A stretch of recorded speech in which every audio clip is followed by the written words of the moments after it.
I love Pokemon. I always have, and always will. Not just the game, but the characters themselves.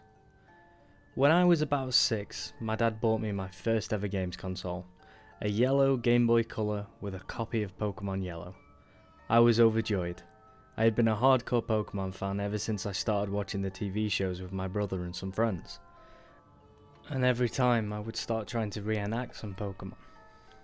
Due to my young age and naive nature, I didn't know it was just a kid's show and a game. My brother was with me, and his own colourless Game Boy, the see-through one that shows all the funky machinery inside of it, had a copy of Pokemon Blue. I would have gotten Red, but they were out of stock. My brother began his game along with me, in the car on the way to my grandmother's house, and we were both instantly hooked. I fell in love with Pikachu instantly, and my mind, being naive at a young age, made me call it a weird name. Thinking of a girl who I knew who had moved recently, a very close friend of ours, I named my Pikachu Jessica, as a tribute to her. I got to Pewter City and I had a Butterfree and Pidgey already, similar to Ash in the cartoon. I had turned it off and begged Dad to buy me new batteries to keep playing, but it was safe to say that I was hooked.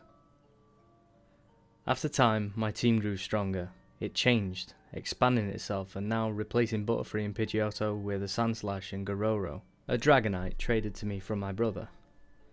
As well as the two of them, my team also added in the Charmander, Squirtle and Bulbasaur that you get during the game. However, one Pokemon never changed throughout the game. Jessica. She remained on my team throughout the game. I didn't mind that she was a little weaker than my other Pokemon because she wasn't evolved.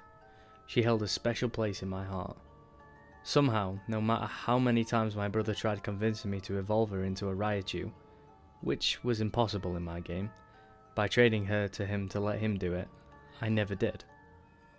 I liked Jessica the way she was, and kept training her along with my other Pokemon. Hearing the cute Pika as she went into battle and the little animations when I spoke to her. In fact, she was the first Pokemon on my team to reach level 100. My first ever top level Pokemon. The first that I'd ever gotten. My dad told me I was too into the game, but I saw differently.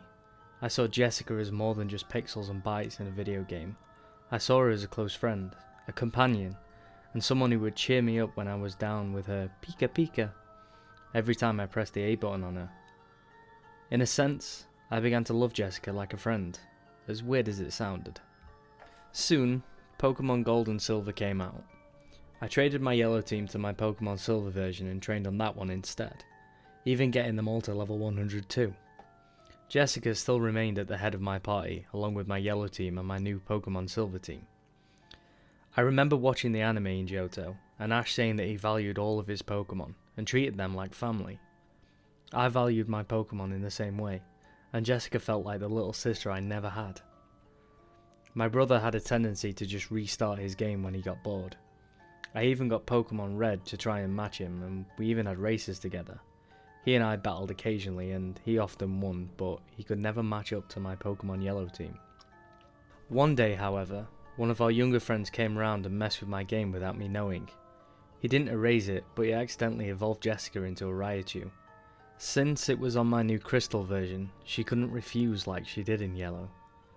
I felt gutted and a little sad that some of my past had died.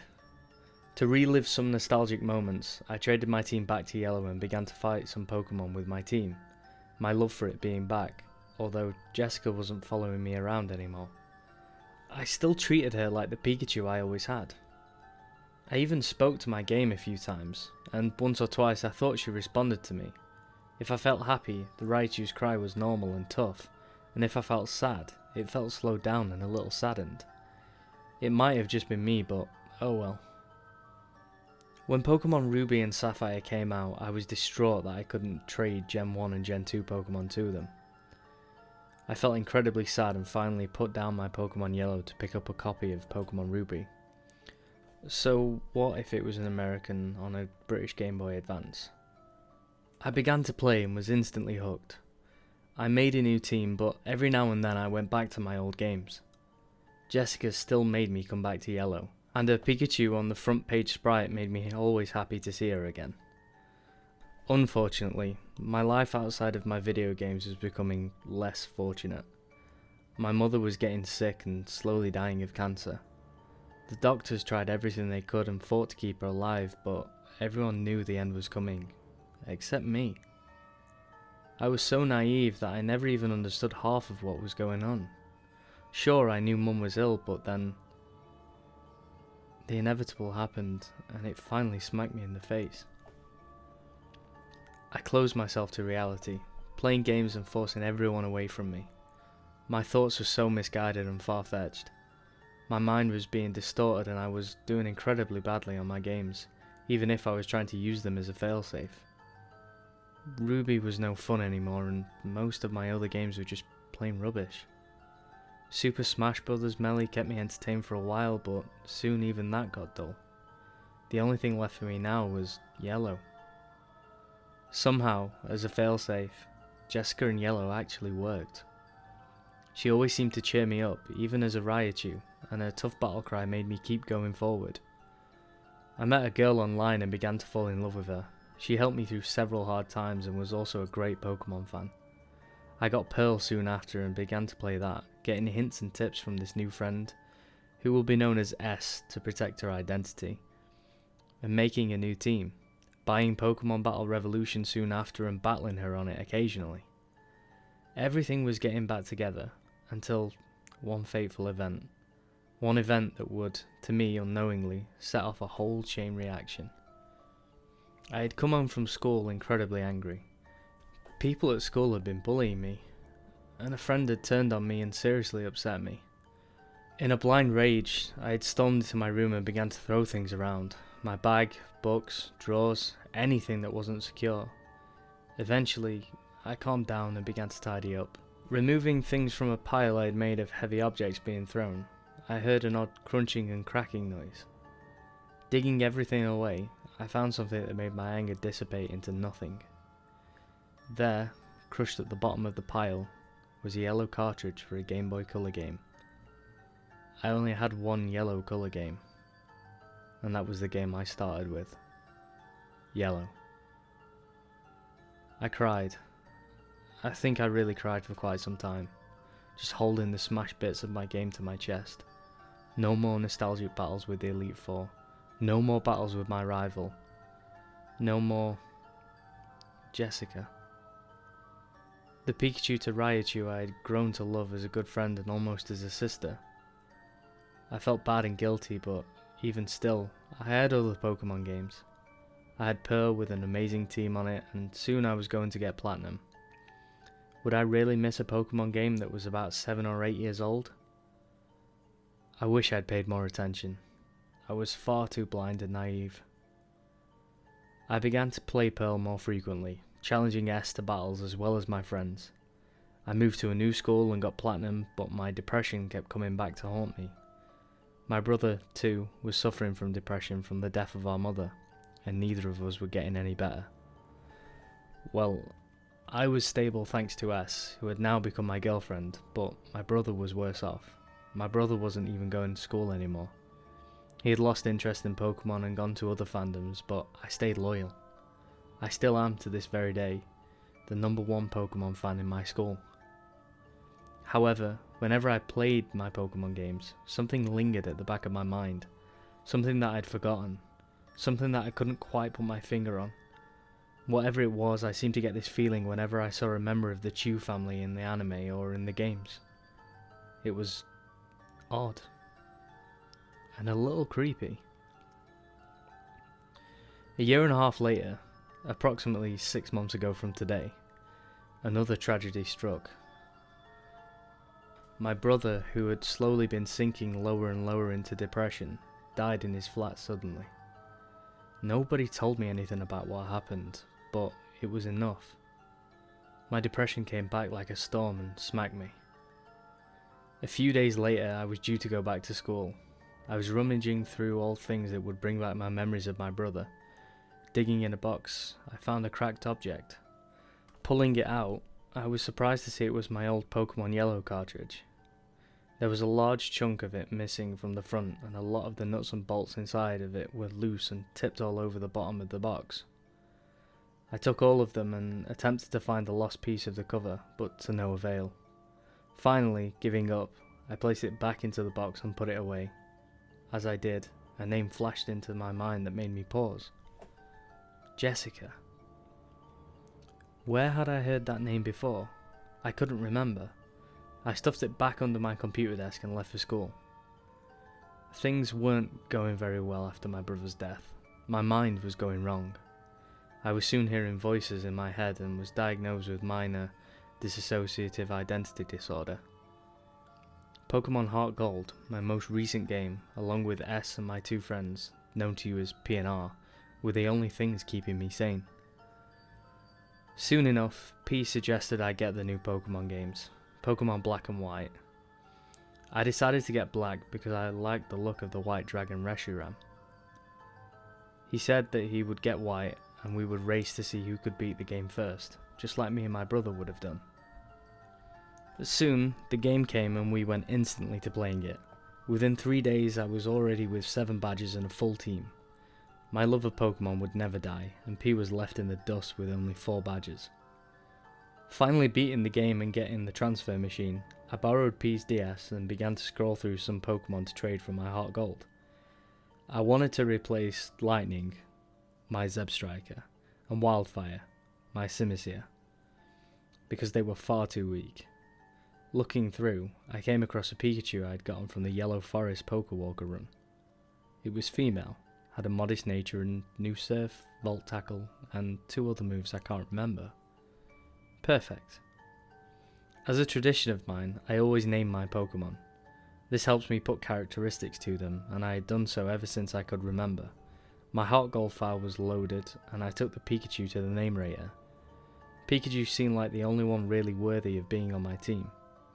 I'd already decided to replace Simisear with another Unova Pokemon. As I went to nickname her, I had a discussion with the other 2 voices in my head to ask what to call her. As we were talking, my stylus tapped absent-mindedly on the screen without me realising it. As I came back to focus from the conversation with my other 2 counterparts, I realised that my dawdling had made me press enter. I rolled my eyes and went to look at the probably silly name I had made. Congratulations, from now on, this Pokemon will be known as Jessica. Jessica? My eyes widened as I recognised the name from somewhere. Where, I didn't remember, but it seemed to fit. Everything from there went smoothly. We decided to stick with that name and sent Jessica to my Black and played that weird capture game thing. It took me 2 tries to do it, but I finally got my Pokemon to Black. Jessica was shifted to the front of my party, and I began to train her. Things were going as planned.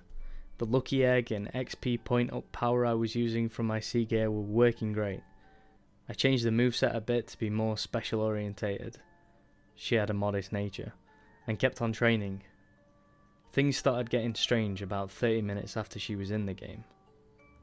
I had started training Jessica without an XP boost, and had just gotten her to level 50. Level 50 was the level I was planning to evolve her into a Raichu. I pressed A twice to get rid of the stats and then the 3rd time to get rid of the winning battle message.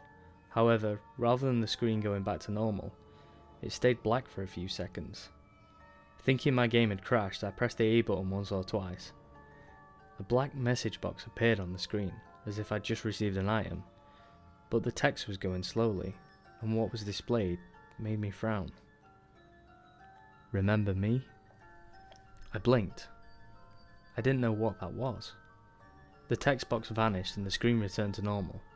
I guessed it was just some odd glitch for an event, maybe a joke they did since Pikachu was a main Pokemon in the first games. Chuckling a little at a possible gag, I went to my pack and took a Thunderstone, going to click on Jessica. However, rather than the page being replaced by Jessica evolving, a text box appeared, this time the text moving at normal speed. Jessica is refusing to take the stone. Refusing? I was confused. A Pokemon had never done that to me, except once.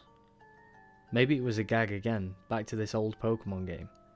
Sighing, I closed the bag and began to walk around a bit more, training again. Jessica raised a few more levels until she was level 60, and I tried with a Thunderstone again. Jessica refused, but this time, as I closed the bag, another message appeared. Black text box, slow white writing like before.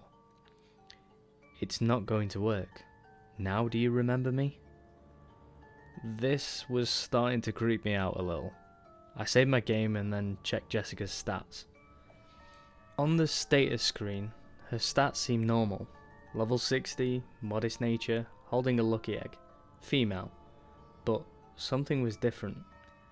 It took me a few seconds to notice what it was. The Pokemon sprite usually moves on the status screen, but Jessica's was unmoving. The Pikachu was sat there, staring intently at the screen, and she didn't look happy like all the other Pikachu did. In fact, she looked angry.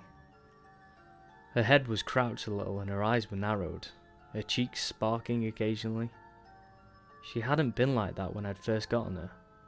Worried that it could be Pokerus or some form of equivalent, I took her to a Pokemon Center to see if that little message saying, "You have Pokerus," came up.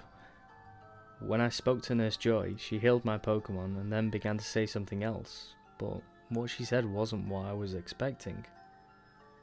"Oh my, it seems your Jessica isn't very pleased with you. Did you do something to upset it? You should take better care of your Pokemon." I read the screen over and over, trying to understand what I'd done wrong. Was this all a side effect of some glitch involving Pikachus and Thunderstones? Alarm bells were going off in my head. My other two voices were screaming at me to be careful, but I wanted to get Jessica up to a higher level to battle the champion and my friend, and so I began to train again. Once she reached level 65, I checked back on her sprite.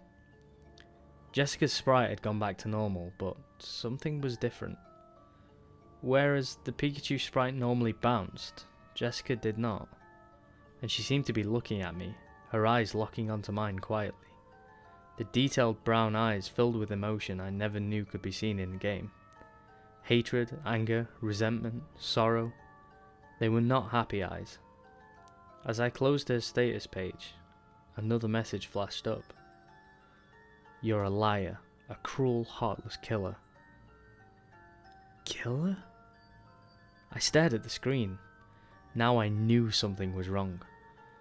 I quickly grabbed my DS and hurried upstairs in my school to find P&R, both of them in the upstairs lounge.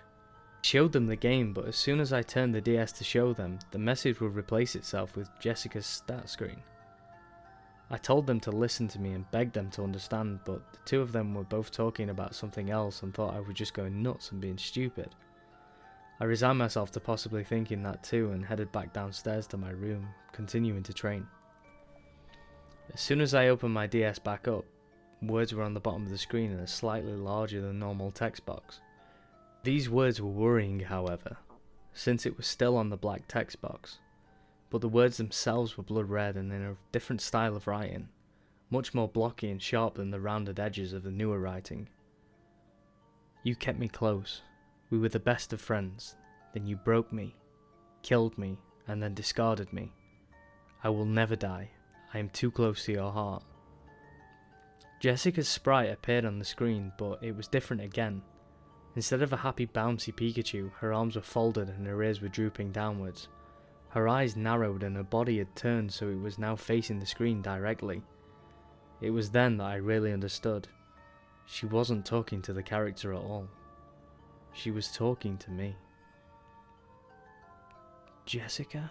I whispered, staring at her quietly. The Pikachu sprite nodded angrily, and its mouth began to move silently as words appeared on the screen in that same blood-red digital writing. "I thought you cared. I thought you really cared. Wasn't I special to you, Cameron? Wasn't I your best friend?" A yes-no selection box appeared.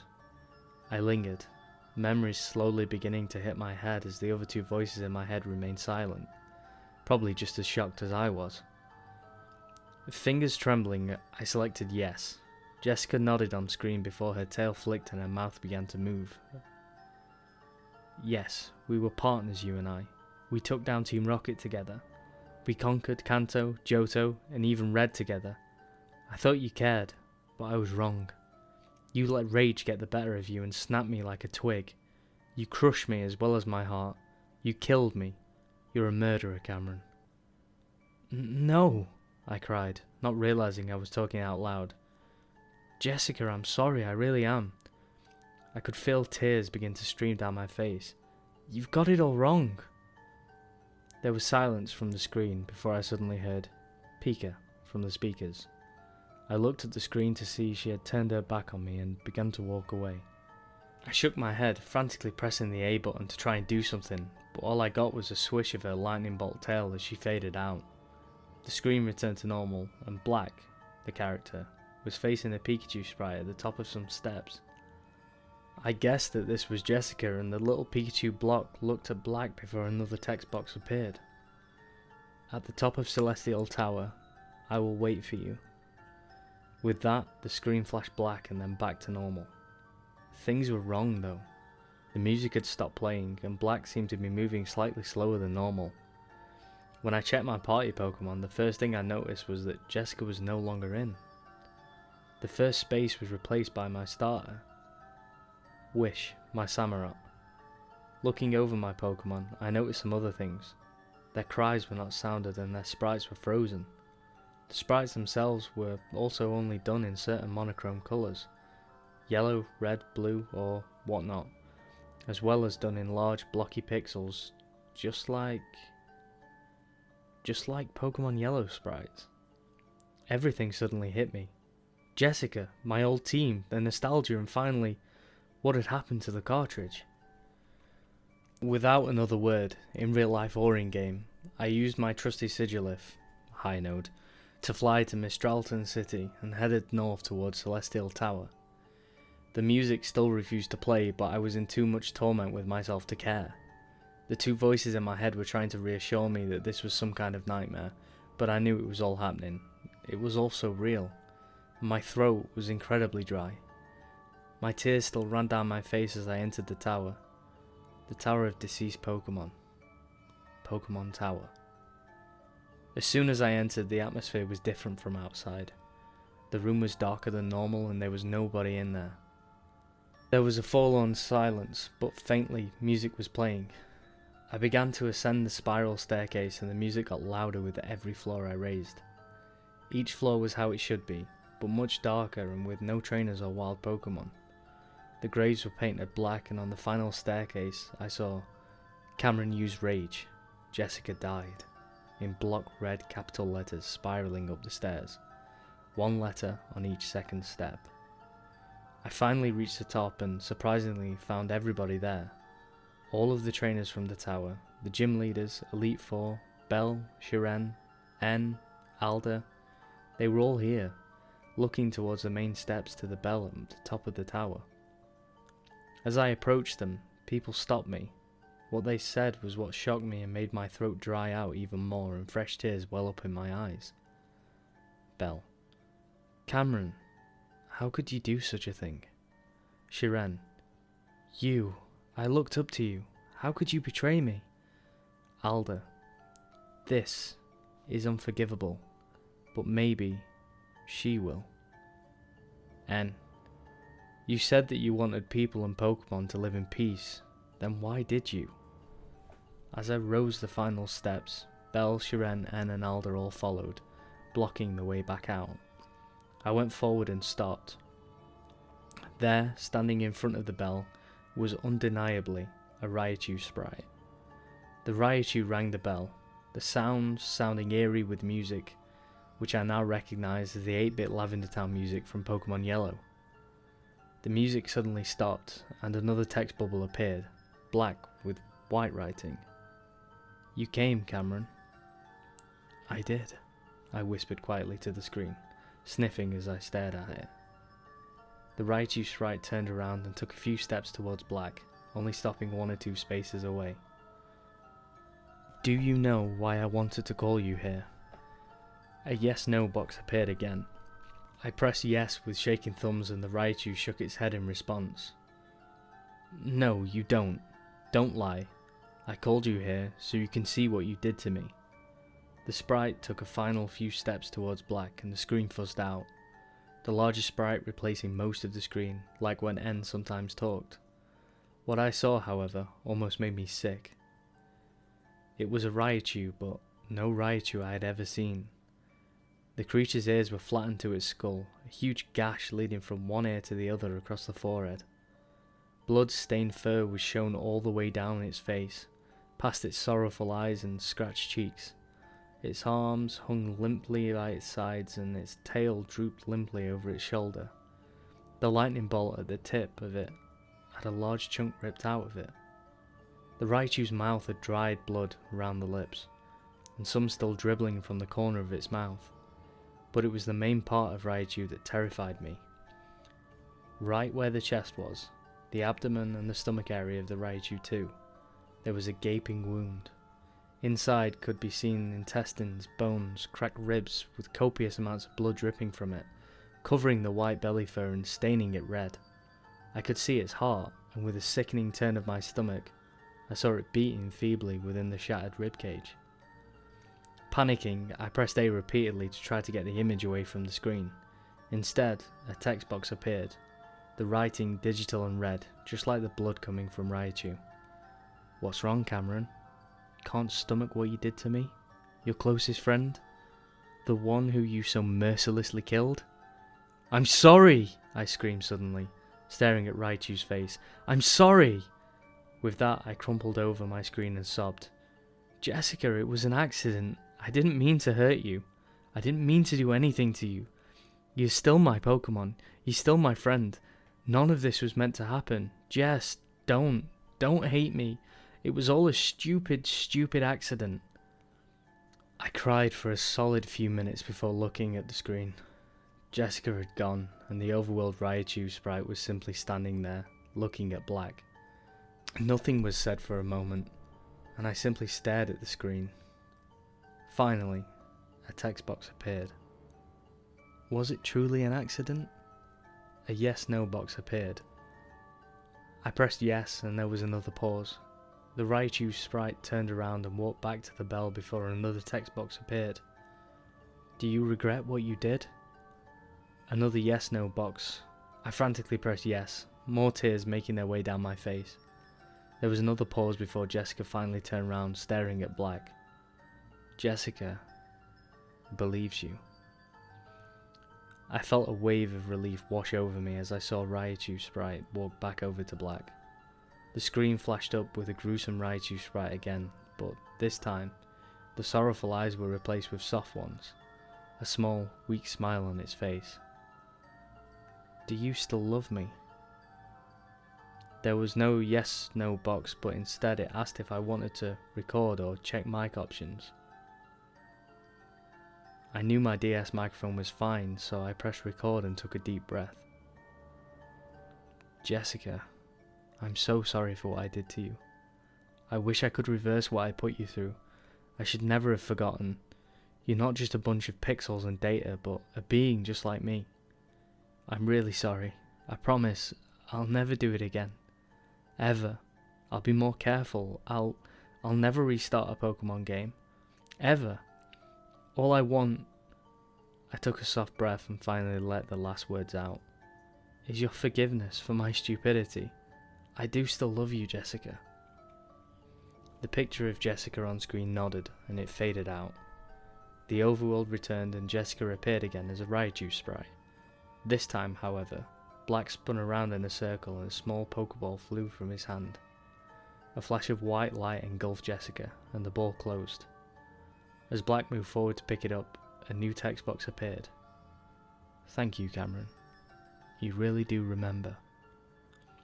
I smiled at the screen, and as I did, Chiren, Belle, N, and Alder all walked up to Black and surrounded him.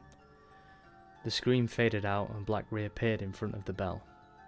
He rang the bell, and the usual message appeared on it. Instead of what normally happens, however, Black walked away from the bell with the screen still focused on it. As it faded, I saw a few ghost silhouettes. A Charizard, a Blastoise, a Venusaur, a Sandslash, and a Dragonite. All of my old Pokemon Yellow team had been laid to rest in the Celestial Tower, never returning, but never being forgotten. The screen blacked out and returned me to Mistralton City.